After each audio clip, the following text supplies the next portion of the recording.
મિત્રો, એક જમાઈ રાતના અંધારામાં પોતાના રૂમમાં એક ચાદર ઓઢીને સૂઈ રહ્યો હતો. થોડીવાર પછી તેની સાસુ તે રૂમમાં આવે છે અને ચાદરની અંદર સાસુ પણ ઘૂસી જાય છે.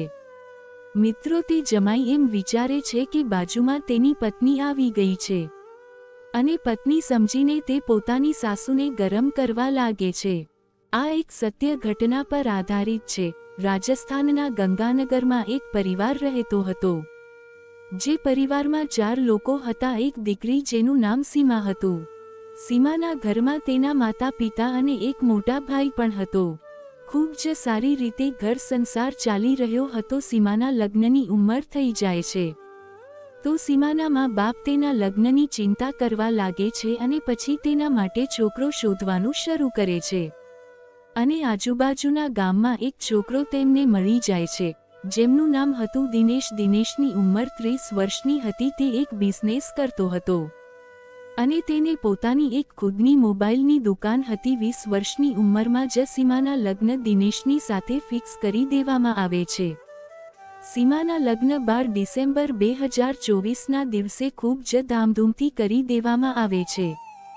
સીમા વિદાય લઈને પોતાના સાસરે ચાલી જાય છે. સાસરિયામાં તેની જિંદગી એકદમ સારી રીતે પસાર થઈ રહી હતી. સીમાના સાસરિયામાં પણ તેનું કુટુંબ બહુ નાનું છે. તેની સાથે તેના સાસુ સસરા અને તેના પતિ જ રહેતા હતા અને એકદમ ખુશાલ જિંદગી બધા લોકો પસાર કરી રહ્યા હોય છે. સીમાનો જે પતિ છે તે ખૂબ જ સમજદાર છે. ઘરમાં કોઈ પણ વસ્તુની કમી થવા નથી દેતો. દિનેશ સીમાને ખૂબ જ ખુશ રાખે છે. સીમા પોતેના માવતર પણ જતી હતી, પરંતુ 1-2 દિવસ રોકાતી અને ફરી પાછી સાસરે આવી જતી. કેમ કે તેના સાસરામાં કોઈ કામ કરવાવાળું હતું નહીં. તેના સાસુ સસરા તો બુજુર્ગ હતા અને હંમેશા બીમાર જ રહેતા, એટલે સીમા પોતાના માવતરમાં વધારે દિવસ રોકાઈ શકતી નહીં. ધીરે ધીરે સમય પસાર થયો અને સીમાના લગ્નને પણ ઘણો સમય થઈ ગયો.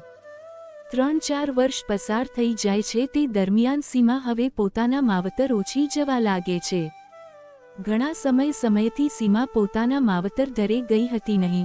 તેથી તેને મન કરે છે કે એકવાર હું મારા માવતર જઈને આવું અને મારા મા બાપને મળી લઉં. દોસ્તો, ડિસેમ્બરનો મહિનો હતો. હવે સીમા પોતાના પતિને રિક્વેસ્ટ કરે છે કે હું મારા માતા પિતાને જઈને મળી આવું. તો દિનેશ કહે છે કે કાંઈ નહીં, સાંજે જશું. હું જ્યારે દુકાન બંધ કરીને આવીશ પછી આપણે તારા ઘરે જઈશું. દિનેશ જ્યારે સાંજે ઘરે આવે છે તો તે દુકાનેથી પોતાની બાઇક ઉપર આવે છે અને સીમાને લઈને તેના માવતર નીકળી જાય છે. સીમાનું ઘર બાજુના જ ગામમાં હોવાથી તે લોકો બાઇક ઉપર જાય છે. જ્યારે તે પોતાના ઘરે પહોંચે છે તો ઘરમાં કોઈ પણ હતું નહીં.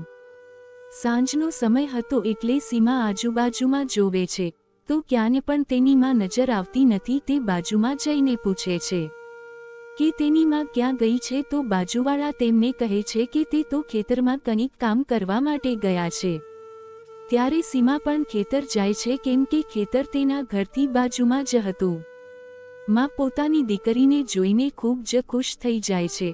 તેની માં ઘરે આવી જાય છે અને પોતાની દીકરી અને જમાઈને અંદર બેસાડે છે. તેમના માટે ચા નાસ્તો બનાવે છે અને પોતાના જમાઈ સાથે વાતો કરવા લાગે છે. ત્યારે દિનેશ પૂછે છે કે પિતાજી ક્યાં છે અને મારા સારા પણ ક્યાં છે? કોઈ દેખાતું નથી. તો તેની સાસુ કહે છે કે બેટા બધા પોતાની ડ્યુટી ઉપર ગયા છે અને અત્યારે થોડીવારમાં આવી જ રહ્યા હશે. તમારો શારો પણ ખૂબ જ સમજદાર થઈ ગયો છે અને હવે તે સારું એવું કામકાજ પણ કરવા લાગ્યો છે. વિચારી રહી છું કે તેમના પણ લગ્ન કરાવી લો. મિત્રો, આ બધી વાતો ચાલી રહી હતી. ધીરે ધીરે રાતનો સમય થઈ જાય છે. બધા લોકો ઘરે આવી જાય છે.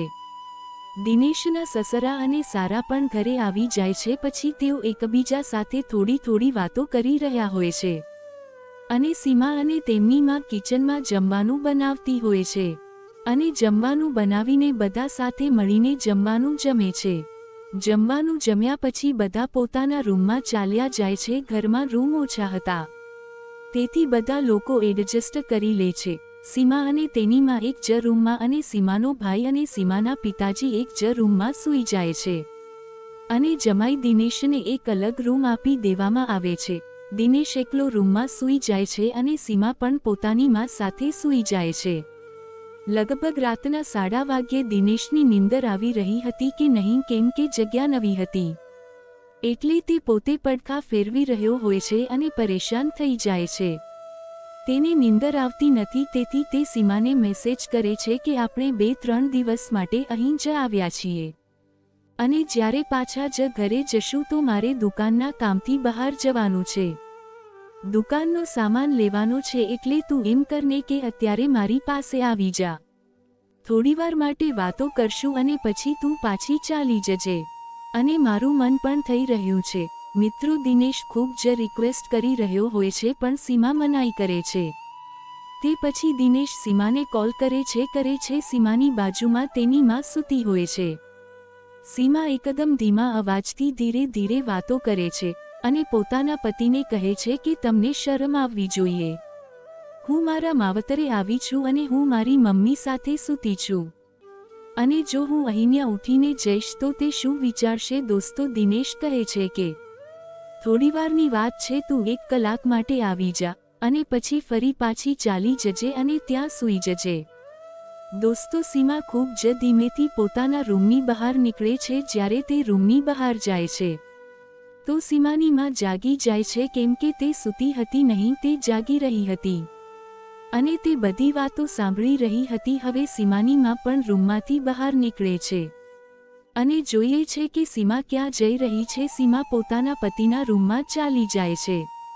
હવે જ્યારે સીમા તેના રૂમમાં જાય છે તો તેનો પતિ તેની સાથે વાતો કરે છે, પ્યારભરી વાતો કરે છે, રોમેન્ટિક વાતો કરે છે અને પછી બંને પતિ પત્ની શારીરિક સંબંધ બનાવે છે. મિત્રો તે લોકો સંબંધ બનાવતા હતા ત્યારે રૂમમાંથી થોડી અજીબો અવાજ બહાર આવી રહી હતી. જેમ કે તમે લોકો સમજી શકો છો કે સીમાની માં બધી અવાજ સાંભળી રહી હતી. સીમાની માં આ બધા અવાજ સાંભળીને તેનો આત્મા જાગી જાય છે. તે પણ ઉત્તેજિત થઈ જાય છે અને હવે તેનું પણ મન થાય છે કે આ બધું તે પણ કરે, પરંતુ સીમાની માં મજબૂર હતી. સીમાની માં ચાલી જાય છે પોતાના રૂમમાં અને પોતાના બેડ ઉપર આવીને સૂઈ જાય છે. ઠીક 1 કલાક પછી જ્યારે તે બંને સંબંધ બનાવી લે છે તો સીમા ફરીથી પોતાના માના રૂમમાં ચાલી જાય છે અને ચૂપચાપ પોતાના બેડ ઉપર આવીને સૂઈ જાય છે. હવે સીમા સૂઈ જાય છે પણ સીમાની માં જાગી રહી હોય છે. મિત્રો પછી અડધા કલાક પછી સીમાનો પતિ દિનેશ ફરીથી કોલ કરે છે. સીમા ફોન ઉપાડે છે. સીમાનો પતિ કહે છે, યાર સીમા, મને તો નીંદર જ આવતી નથી. એક તો આ નવી જગ્યા છે અને મને આ બેડ ઉપર અજીબ લાગી રહ્યું છે. તું ફરી એકવાર આવી જાને મારી પાસે અને અહીંયા સૂઈ જશે તો. મિત્રો સીમા એકદમ ધીમેથી કહે છે કે તમે કેવી વાતો કરી રહ્યા છો? હું અહીંયા માની સાથે સૂતી છું અને જો માં સવારે મને અહીંયા જોશે નહીં તો તે શું વિચારશે? થોડી તો શરમ કરો, મને નીંદર આવી રહી છે અને તમે પણ સૂઈ જાવ. આટલું કહીને સીમા ફોન કટ કરી દે છે. સીમાનો પતિ પણ ફોન રાખી દે છે પણ સીમાની માં બધું સાંભળી રહી હોય છે. તે સીમાનો ફોન લે છે અને વોટ્સએપ ઓન કરે છે અને દિનેશ સીમાને ઓનલાઈન જોઈ લે છે અને પછી સીમાને મેસેજ કરે છે કે યાર તું તો જાગી રહી છે અને તું તો સૂતી પણ નથી. યાર આવી જાને, મને કંઈ ગમતું નથી. આવી જાને થોડીવાર માટે, મને ફરી મન કરી રહ્યું છે.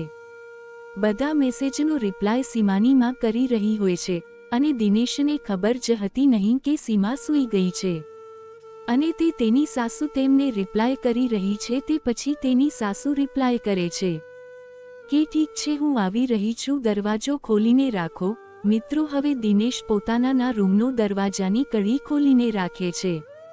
પછી દિનેશ પોતાના બેડ ઉપર જઈને ચાદર ઓઢીને સૂઈ જાય છે. તેના પછી સીમાની માં ધીમેથી પોતાના રૂમમાંથી નીકળી અને ચાલી જાય છે અને પોતાના જમાઈના રૂમમાં જાય છે. રૂમની લાઇટ બંધ હોય છે, એકદમ અંધારું હોય છે. સીમાની માં પોતાના જમાઈની બાજુમાં તેની ચાદરની અંદર સૂઈ જાય છે. મિત્રો જ્યારે સીમાની માં ચાદરની અંદર ઘૂસે છે તો તેમના જમાઈને લાગે છે કે તેની પત્ની સીમા હશે અને તે પોતાની સાસુને પોતાના ગળે લગાડે છે. મિત્રો દિનેશને થોડું અજીબ લાગે છે કે જેને તેણે ઘરે લગાડી છે તે થોડી જાડી લાગે છે. તેથી તેણે પોતાના મોબાઈલની લાઇટ ચાલુ કરી અને જોઈએ છે તો તેની સાસુ પોતાની બાજુમાં હોય છે. તેની સાસુ કંઈ પણ રિએક્ટ નથી કરતી, પરંતુ દિનેશ ચોંકી જાય છે અને તે શર્મિંદગી અનુભવવા લાગે છે. દિનેશ કહે છે કે હે ભગવાન, મારાથી આ કેટલું બધું અનર્થ થઈ ગયું. મિત્રો, પછી તેની સાસુ કહે છે કે બેટા, તું એમ કેમ બોલી રહ્યો છે? કંઈ થયું નથી. હું અહીંયા મારી મરજીથી આવી છું અને તને જે પણ કરવું હોય છે ને તે તું મારી સાથે કરી શકે છે, કેમ કે હું ઘણા વર્ષોથી તેની પ્યાસી છું અને મને તેની ખૂબ જ જરૂરત છે. તને જે પણ કંઈ કરવું હોય તે મારી સાથે કરી શકે છે. મિત્રો, દિનેશની સાસુની વાત સાંભળીને હવે દિનેશની અંદરનો જાનવર જાગી જાય છે અને તે ફરીથી ઉત્તેજિત થઈ જાય છે. બને એટલી હદ સુધી આગમાં ડૂબી જાય છે. થાય છે કે બંનેને તે પણ ખબર હતી નહીં કે તેમની બંને વચ્ચે શું સંબંધ છે. પોતાના સંબંધની મર્યાદાઓની સીમા તોડી નાખે છે. મિત્રો, બંને એકબીજા સાથે શારીરિક સંબંધ બનાવે છે અને બંને શાંત થઈ જાય છે. પછી દિનેશની સાસુ ત્યાંથી પોતાના કપડાં લઈને પોતાના રૂમમાં ધીમેથી પહોંચી જાય છે અને પોતાની દીકરીની બાજુમાં જઈને સૂઈ જાય છે. સવાર પડી જાય છે. દિનેશની સાસુના ચહેરા પર એક અલગ જ પ્રકારની ચમક દેખાતી હોય છે. તે ખૂબ જ ખુશ મિજાજ થઈ જાય છે. સીમા અને તેની માં કિચનમાં નાસ્તો બનાવી રહી હોય છે ત્યારે સીમાની માં કહે છે કે દીકરા, 2-3 દિવસ વધારે રોકાઈ જાવ, કેમ કે તું ઘણા સમય પછી આવી છે અને જમાઈને પણ અહીંયા સારું લાગે છે, તેથી 2-3 દિવસ વધારે રોકાય છે તો મને પણ તમારા લોકોની સેવા કરવાનો મોકો મળશે. આ વાત સીમા પોતાના પતિને કહે છે કે માં કહે છે કે 2-3 દિવસ વધારે રોકાઈ જઈએ, તેમને પણ સારું લાગશે અને તમારી પણ અહીંયા સારી રીતે સેવા થશે. દિનેશના મનમાં તો લાડવા ફૂટવા લાગ્યા, કેમ કે ગઈ રાત્રે તેની સાથે તેની સાસુની વચ્ચે જે કંઈ પણ થયું હતું તે વાતની સીમા એકદમ અનજાન હતી. દિનેશ પોતાની સાસુની વાતો માની લે છે અને 2-3 દિવસ માટે રોકાઈ જાય છે. પછી રાત પડી જાય છે. બધા લોકો પોતાનું રાતનું જમવાનું જમી અને પોતપોતાના રૂમમાં સૂવા ચાલ્યા જાય છે. મિત્રો, આ રીતે પણ તેવું જ થાય છે. સીમાની માં બધાના સૂઈ જવા પછી ધીમેથી પોતાના રૂમની બહાર નીકળીને પોતાના જમાઈના રૂમમાં પહોંચી જાય છે. પછી ત્યાં બંને જમાઈ અને સાસુ એકબીજા સાથે સંબંધ બનાવી રહ્યા હોય છે. ત્યારે થોડીવાર પછી સીમાની આંખો ખુલી જાય છે અને સીમા પોતાના રૂમની બહાર નીકળે છે. તેની માં ક્યાંય તેને નજર આવી રહી હતી નહીં. સીમાની બધી જગ્યા જોઈને કિચનમાં, આંગણામાં, બીજા રૂમમાં, ટોયલેટમાં પણ જોઈએ છે, પરંતુ તેની માં ક્યાંય નજર આવતી નથી. પછી જ્યારે તે પોતાના પતિના રૂમમાંની પાસેથી પસાર થાય છે તો તેને તે રૂમમાં થોડી અજીબો અવાજ આવી રહી હોય છે. સીમા ચોંકી જાય છે કે અને હેરાન થઈ જાય છે કે આખરે તેના પતિના રૂમમાં કોણ છે, કેમ કે તે તો એકલા સૂઈ રહ્યા છે. હવે સીમાને ડાઉટ થવા લાગ્યો. સીમાના પતિના રૂમના દરવાજાની કડી લાગેલી હોતી નથી. સીમા દરવાજો ખોલીને અંદર જાય છે. રૂમમાં ખૂબ જ અંધાર હોય છે અને પહેલા તે લાઇટ ચાલુ કરે છે અને ત્યાંનો નજારો જોઈને સીમાને તો એકદમ હેરાન થઈ જાય છે અને તેના પગ નીચેથી જમીન સરકી જાય છે, કેમ કે સીમાનો પતિ અને સીમાની માં એકદમ ખરાબ અવસ્થામાં હોય છે. બંને એકબીજામાં લપેટાયેલા હોય છે. સીમાને ખૂબ જ ગુસ્સો આવે છે અને તે તો ત્યાં બૂમો પાડવા લાગે છે. તેથી સીમાના પિતાજી અને ભાઈ પણ જાગી જાય છે, પરંતુ તે લોકોના આવવા પહેલા જ સીમાને એટલો ગુસ્સો આવે છે કે પોતાના પતિને ખૂબ જ ખરી ખોટી સંભળાવે છે અને તેની સાથે પોતાની માને પણ ખૂબ જ ખરી ખોટી સંભળાવે છે. તે એટલા બધા ગુસ્સામાં હતી કે તેની પાસે એક ભારી વસ્તુ પડી હતી. તેણે તે વસ્તુ ઉપાડી અને પોતાના પતિના માથામાં મારી દીધી અને તે ખરાબ અવસ્થામાં જ હોય છે. થોડીવારમાં તેમનું મૃત્યુ થઈ જાય છે. ત્યારે તેના પિતાજી અને ભાઈ તે રૂમમાં આવે છે અને તે પણ આ નજારો જોઈને આશ્ચર્યમાં પડી જાય છે. સીમાએ તેમને બધી હકીકત જણાવી દીધી. તે બધું સાંભળીને તે લોકો પણ ખૂબ જ શર્મિંદગી અનુભવે છે. સીમાના પિતાજી પોતાના જમાઈ પાસે જઈ અને ચેક કરે છે તો ખબર પડે છે કે તે તો મૃત્યુ પામી ચૂક્યો છે. ત્યારે તેના પિતાજી પોલીસને કોલ કરી અને બોલાવે છે. તમે તરત જ આવી જાઓ. પોલીસ હવે પોતાની ટીમ સાથે ત્યાં પહોંચી જાય છે. સીમા બધી હકીકત પોલીસને જણાવી દે છે કે કેવી રીતે અહીંયા કાંડ થઈ રહ્યું હતું. તેમની માં અને તેમના પતિ સંબંધ બનાવી રહ્યા હતા અને મેં તે બધું જોઈ લીધું અને મને ખૂબ જ ગુસ્સો આવ્યો. પછી મેં ભારી વસ્તુથી મારા પતિના માથામાં મારી દીધું. આ વાતની ખબર આખા ગામમાં ફેલાઈ જાય છે. સોશિયલ મીડિયા ન્યૂઝથી આખા દેશમાં ફેલાઈ જાય છે કે કેવી રીતે એક સાસુ અને જમાઈ વચ્ચે સંબંધ બન્યો અને જેમાં પોતાની જ પત્નીએ પોતાના પતિની હત્યા કરી લીધી.